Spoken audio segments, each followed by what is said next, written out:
ఎలాంటి అనుభవంలో ఉండాలి సంఘం ఈరోజు? నాటబడిన అనుభవము.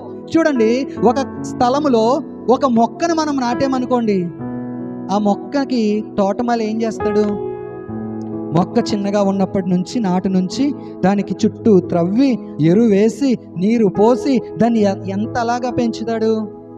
ఇప్పుడు ఈ నాటబడిన ఈ మొక్క ఇక్కడి నుంచి నేను వెళ్ళిపోయి ఇంకో చోట నన్ను నాటండి అంటే అక్కడ బ్రతుకుతుందా చెప్పండి? దేవుని సంఘములో నాటబడిన మనము కూడా ఏమవ్వాలో తెలుసా? ఆయన సంఘములో నాటబడిన మనము స్థిరపరచబడాలి. హల్లెలూయా.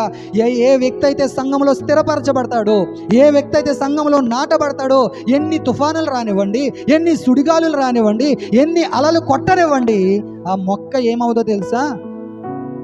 కదలదు. హల్లెలూయా, హల్లెలూయా. మనము సంఘములో, ఈ సంఘములో ఉన్న ఒక్కొక్క